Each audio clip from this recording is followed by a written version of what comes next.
Bonjour à toi, cher enfant de l'absurde séance, et nous nous retrouvons dans cette vidéo pour faire le point sur la dernière absurde séance. Ouch, voilà, ouch, tout à fait, ouch. Et nous avons vu Veil Live, Invasion Los Angeles, donc... Titre tout pourri. T'es un alien. Ah bon? T'es un alien. Je pensais que ça allait passer à travers. T'es un alien. Attends. Tous les deux, vous êtes flous. Je pensais passer à travers, mais non, oui, donc, petite référence au film de John Carpenter, donc c'est pas comme Ghostbusters, ça ne marche pas pas. rentrer. Ça marche c'est pas le pas. meilleur réalisateur, c'est logique. Donc ils m'ont fait peur en plus les couillons. Veil Live de John Carpenter, donc 588, qui est un de ses classiques pour John Carpenter. Donc moi personnellement je ne le connaissais pas, Valentin toi Non plus. J'avais jamais vu, ouais. Mathieu avait déjà été bercé par Et moi celui-là. j'adore ce film. Donc quand on parle de John Carpenter, on pense à The Thing, on pense à... L'entre la folie, On le prince pense des ténèbres. New York 1997. Et on pense aussi Ah à oui. celui-là, mais qui est assez différent par rapport à ce que moi j'ai pu voir de lui et ce qu'il fait en général dans son ambiance. C'est vrai que celui-là il est un peu plus fun, un peu plus décalé. Et donc nous en parler de ce film-là. Et ben Mathieu, est-ce que tu peux nous faire un petit pitch? Je peux m'en occuper tout de suite. Tout commence donc avec l'arrivée de John Nada à Los Angeles. John Nada, comme son nom l'indique, c'est le personnage du rien, par excellence, Nada. Et donc c'est un pauvre qui vit de son petit boulot manuel, qui vit dans un petit bidonville quand il arrive. Il essaye de se faire des amis avec la solidarité de classe ouvrière. Mais un jour, il découvre un étrange manège dans une église, où il y a des lunettes. Et quand il les chausse, le monde change. La publicité ne dit plus la même chose, le magazine ne dit plus la même chose, la télé change. Et les gens sont, pour certains, des extraterrestres. Voilà. Moi je trouve que c'était un bon pitch, franchement, c'est un pitch qui reste en tête en fait dans l'univers de la science-fiction. C'était trop con en fait, trop con. C'était une idée vachement intéressante, bon là c'est une vision, la vision de John Carpenter, mais je pense que ce pitch, je sais pas s'il a été vraiment retravaillé ce genre de... Alors, comme ça, de cette façon-là. de cette façon-là, T'en avais déjà d'autres films avant qui abordaient ce genre de thématique. Ouais, oui. T'avais l'invasion des profanateurs de sépulture, qui reste la référence du genre. C'est vrai. c'est la science-fiction paranoïaque. Et là-dessus, c'était un grand truc de Carpenter. Limite déjà. complotiste au final, presque comme SF. Oui, il y a eu X-Files qui s'en est inspiré. Oui. Matrix aussi d'une certaine manière, avec justement le coup des lunettes qui permettent de voir le monde différemment, comme la pilule bleue et la pilule rouge. Donc oui, c'était comme la plupart des films de Carpenter, c'était un film séminal.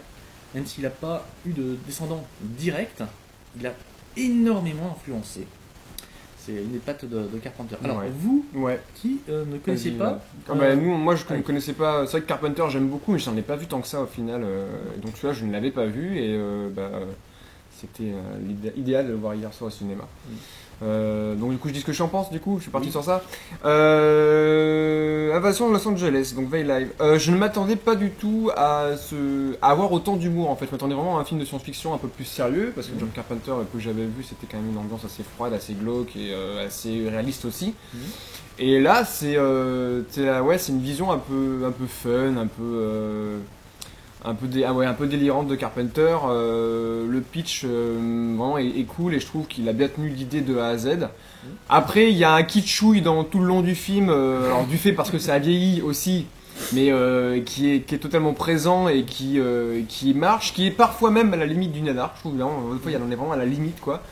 Donc le casting, on en reviendra dessus, donc le casting il joue beaucoup du coup, et non, moi j'ai trouvé ça sympa, j'ai pas trouvé ça non plus, c'est pas le meilleur Carpenter je pense, en tout cas de ce que j'ai vu pour l'instant, mais c'est sympa, la vision est intéressante, j'ai beaucoup aimé le design des extraterrestres, je trouvais ça vachement ingénieux, et puis toute la mise en scène aussi reste assez classique, mais le fait de jouer avec les couleurs, vraiment quand ils mettent les lunettes, ils voient en noir et blanc. Pourquoi ils voient pas en couleur? Voilà, c'est une des choses que je me suis posé la question de pourquoi.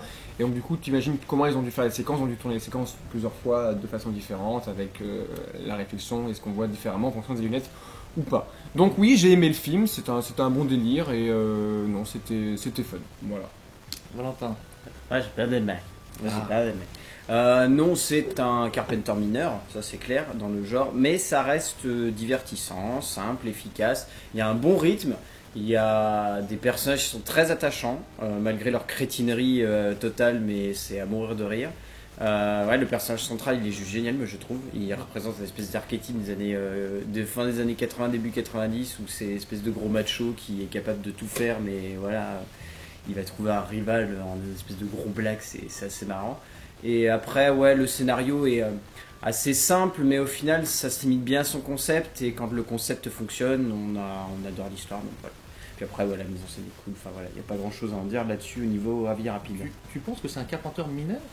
Oui, je trouve que c'est un Carpenter mineur parce que il se noie un petit peu dans ça. C'est-à-dire qu'il est différent de ses autres films. Il est différent de ses autres films.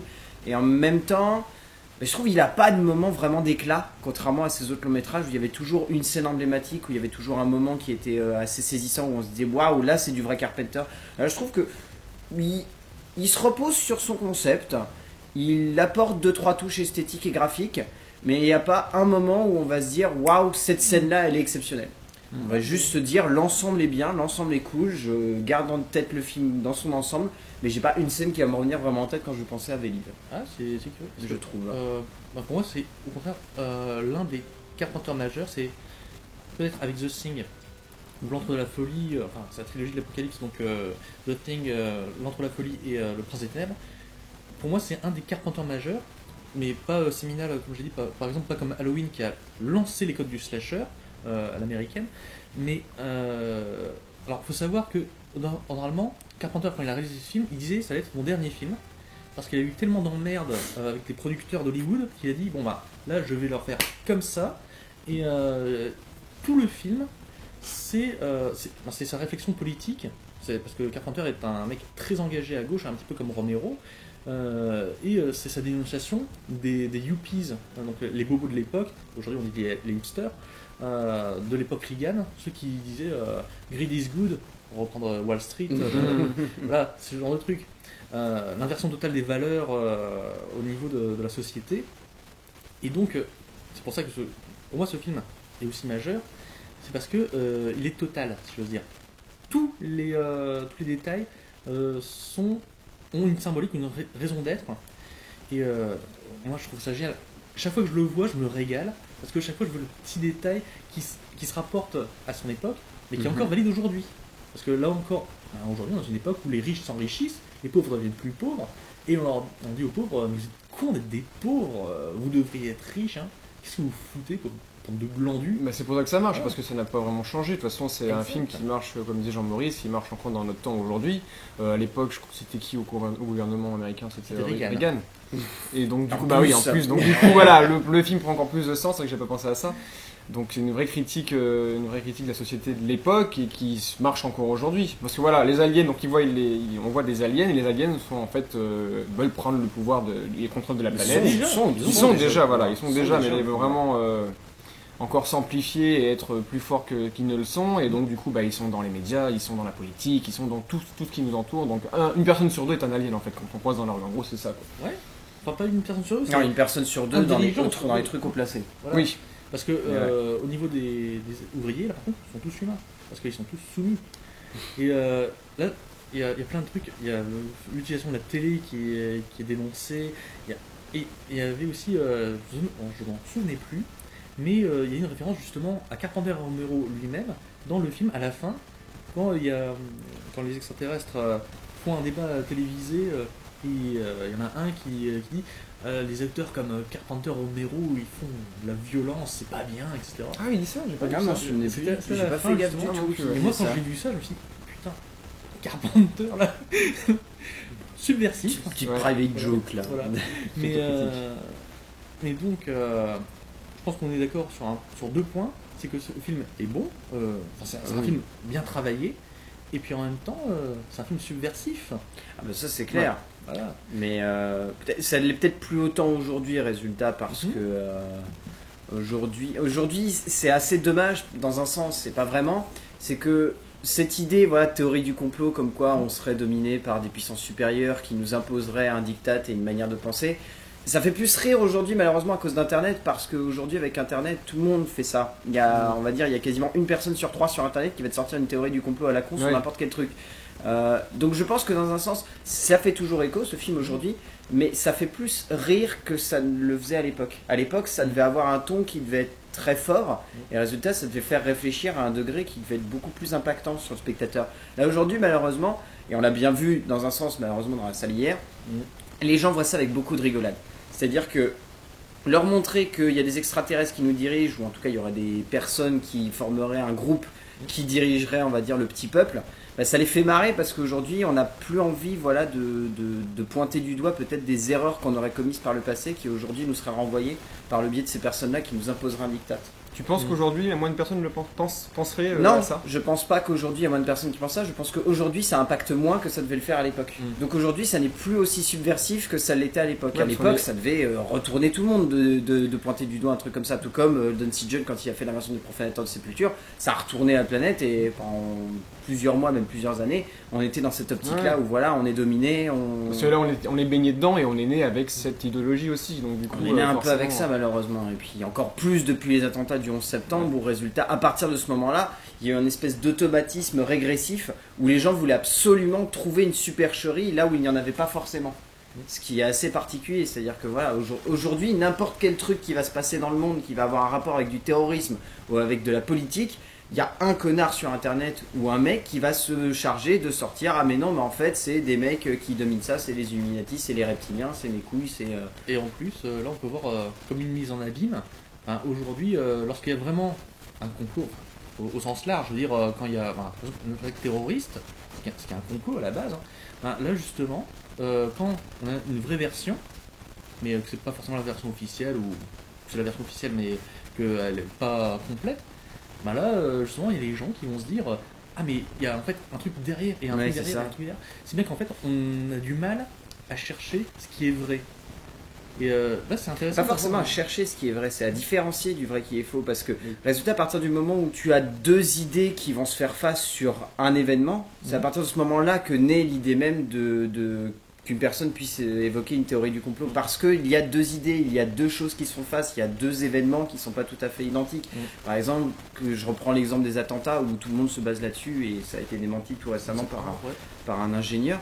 C'était le fait que les bars qui soutenaient les World Trade Center, normalement elles n'auraient pas dû pouvoir se plier avec la chaleur. Alors qu'en fait ça a été totalement démontré que c'était possible si c'était sous une forte chaleur. Mais tu vois, à partir de ce moment-là où on évoque deux idées, où il y a une personne qui dit c'est tombé et il y a une autre personne qui dit c'est pas tombé ou c'est pas possible, à partir de ce moment-là il y a forcément y avoir l'idée même qu'il y a un complot derrière. Et justement ça a rebondi, c'était il y a quelques mois, avec des architectes américains qui ont relancé l'idée que justement les bars n'avaient pas pu fondre comme c'était dit dans la version officielle. Donc ça repart encore une fois.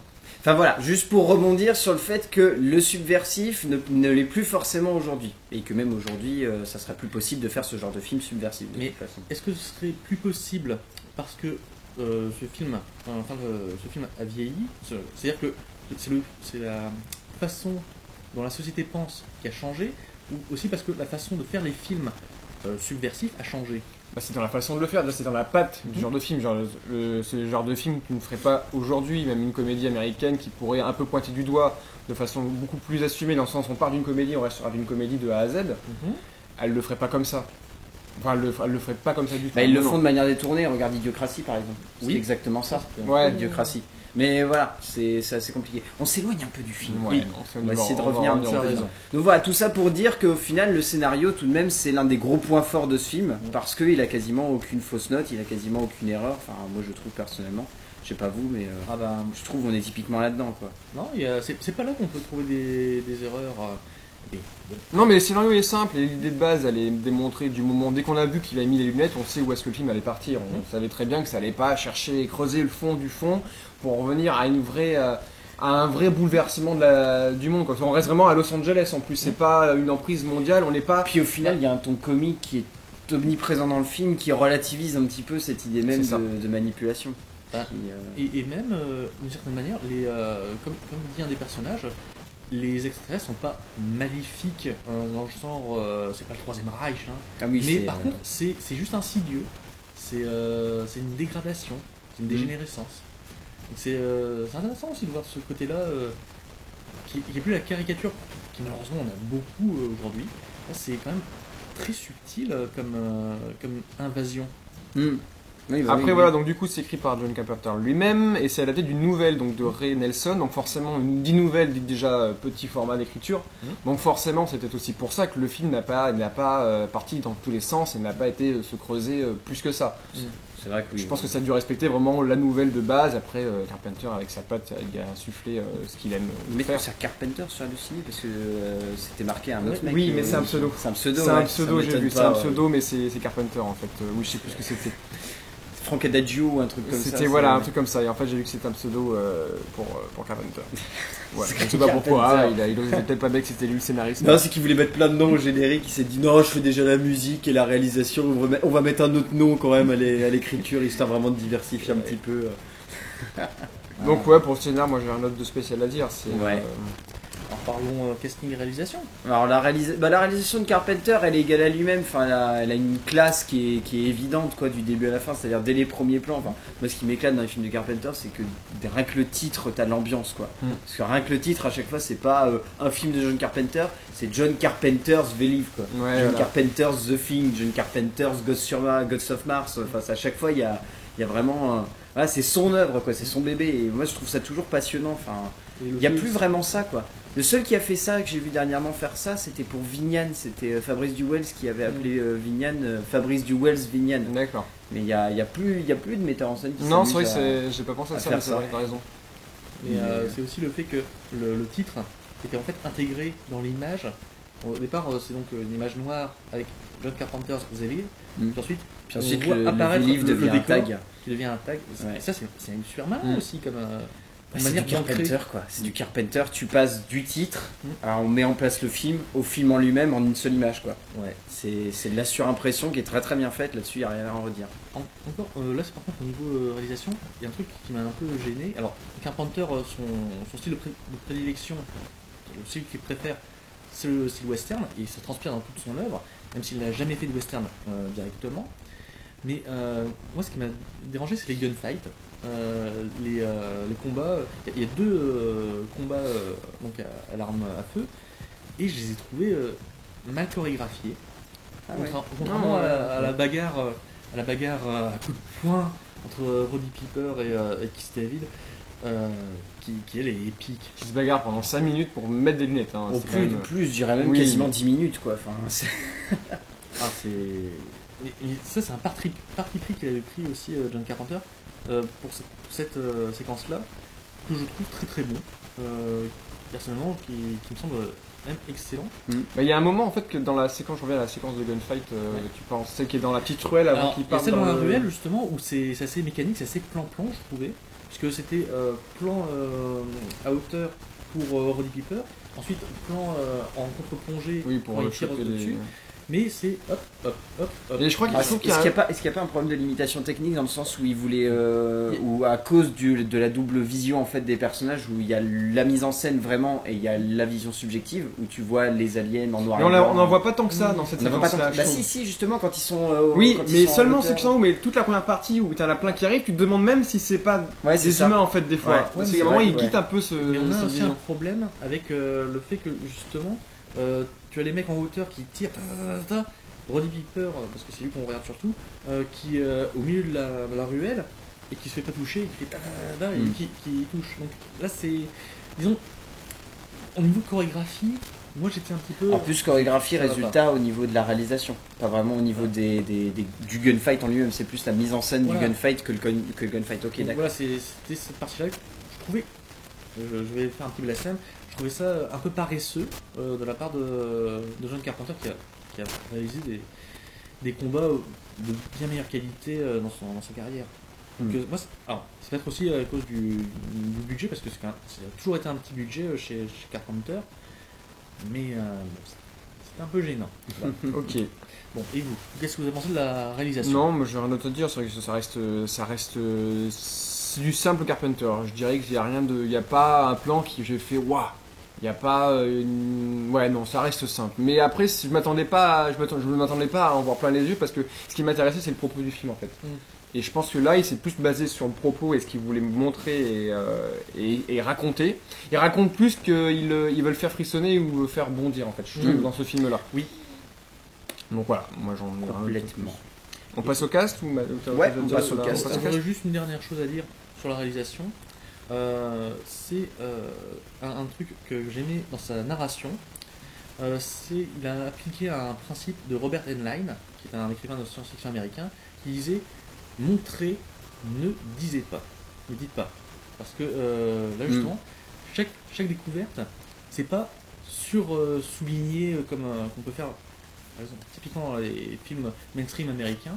Là, c'est vraiment, tu vois un élément et tu dois réfléchir comment ça s'imbrique avec le reste. Ça, c'est très bon. Voilà. D'accord. Juste ce petit truc. Donc au casting, nous avons Roddy Piper, Keith David Et David Kiss. Oui, c'est vrai en plus. Et Meg Foster. Donc Roddy Piper, mais tu avais raison, je me suis renseigné, c'était vraiment bien un catcheur qui est mort l'année dernière, d'ailleurs, Ouais. j'ai vu. Ah, Ouais. Et il y a en eu 2015. Ouais, juillet Oh. 2015, ouais. Et il a eu un petit moment sur internet, justement, on rappelait Roddy Piper, D'accord. à cause de son personnage, justement, de John Nada. C'était son personnage. Et Allociné n'a pas fait référence à ça. Voilà. Ça m'énerve. Là, on a beaucoup de morts en ce moment, mais celui-là, on l'a pas su, voilà, moi je suis Ouais. déçu. Non, mais c'est vrai il a une carrure de Il a une sacrée dégaine. On voit qu'il a une dégaine de... Tu rigoles, mais moi, la première fois que j'avais entendu parler du film, je trouvais qu'il avait un faux air de James Woods. Dans une certaine époque. Ah oui, sur un petit l'affiche. peu, ouais, un Donc, petit peu, résultat, ouais. j'ai commencé à faire il y a James Woods. Et puis là, quand je l'ai vu à l'écran, j'ai fait En plus, Mais c'est Conan le barbare, en mais c'est fait. Conan le barbare en version arienne. Qui rencontre Huey Smith de Men in Black pour les lunettes. Par contre, Donc Keith David, qui est assez connu. Kiss des têtes, David, hein. oui. Oui, On Kiss voit dans David. pas mal de films aussi. Bah, il a joué dans The Thing, non? Oui, notamment, notamment. qui Oui, joue il a joué avec Kurt Russell. tout à fait. Ouais. C'est un petit peu l'équivalent de Samuel L. Jackson quand même, cet acteur Ouais, dans une oui. certaine époque. c'est l'équivalent, c'était un acteur fétiche de Carpenter. Ouais, et puis c'est pas anecdotique si Kurt Russell fait équipe avec Samuel L. Jackson, je pense, dans Les 8 salopards. Ça doit être un petit clin d'œil à Kiss David. Enfin voilà. Enfin, les deux sont vraiment excellents. Ouais, les deux marchent. C'est les deux marchent vraiment très qui ressortent parce que les autres, Meg Foster, elle est très superficielle et puis en plus Oui. son personnage est un peu maladroit, je trouve. Donc, bien. Ouais, et puis. elle a un jeu particulier, quoi. C'est-à-dire qu'elle est léthargique, quoi. Ouais. La scène où elle explique, où elle dit qu'elle a été formatée, tu sais, où elle explique, oui, mais tu auras beau me dire comment voir avec ces lunettes, je ne verrai que parce que tu es là et Ouais. que tu m'obliges à voir de cette manière-là. Elle était trop mécanique, la scène, elle faisait pas crédible, quoi. Bah, au la niveau du scène jeu. où elle l'amène dans son appartement Ouais. est assez ridicule en fait, je trouve. au final. Ouais. Bah, est-ce Mais que- puis autant le jeu de est-ce que Roddy, il fonctionne à peu près. Bah oui, parce Ou qu'il est ça- bien dirigé. Oui, non, c'est ouais. assez curieux Mais que c'est John elle qui Carpenter dit du mal. l'ait dirigé comme ça. Mais est-ce que ça voudrait pas dire que justement, il essaie de montrer un être humain déshumanisé? C'est possible. Là, C'est une possible, interprétation. mais ça passe vraiment pas à partir du Ouais. moment où elle est dans le hangar et où elle a décidé d'aller chez les autres pour Ouais, ensuite c'est- revenir. Enfin, Attends, vrai elle qu'elle a crève pas le ou pas regard. Je sais même plus. Oui. oui, elle crève. Tu Dans sais, le il a- hangar là-bas. quand ils... Oui, non, il la flingue, tu sais, quand elle est sur le plafond, sur le toit à la fin. Ah oui, c'est vrai. Il la flingue. Oui, Juste c'est vrai. avant de faire péter l'antenne. C'est vrai. Donc, mais c'est pas un personnage qui m'a marqué, je l'ai pas trouvé. Et puis elle a les yeux hyper clairs, je trouve ça Ah, bizarre. c'était perturbant, ouais, t'as Ouais. vu? C'était bizarre, elle avait une C'est, espèce de grands yeux de chat qui se teintaient de blanc sur. Puis les aliens jouent très bien. Oui. Non mais voilà, je reviens sur le design des aliens, c'est vrai qu'on dirait... Le design des aliens, tu sais qu'est-ce qu'il m'a rappelé? Non. Il m'a rappelé Mars Attack. Oui, un petit peu dans ce style-là. Il m'a rappelé un peu T'as Mars l'impression en Attack. fait que c'est comme si on avait retiré la peau et qu'il y avait une partie des muscles visibles et ils leur ont mis des yeux en gold, des yeux en Une espèce de or. grands yeux comme ça, puis une espèce de bouche qui fait. Ouais. Mais non, je trouvais ça Simple, assez... mais efficace. ouais, je trouvais assez sympa le design.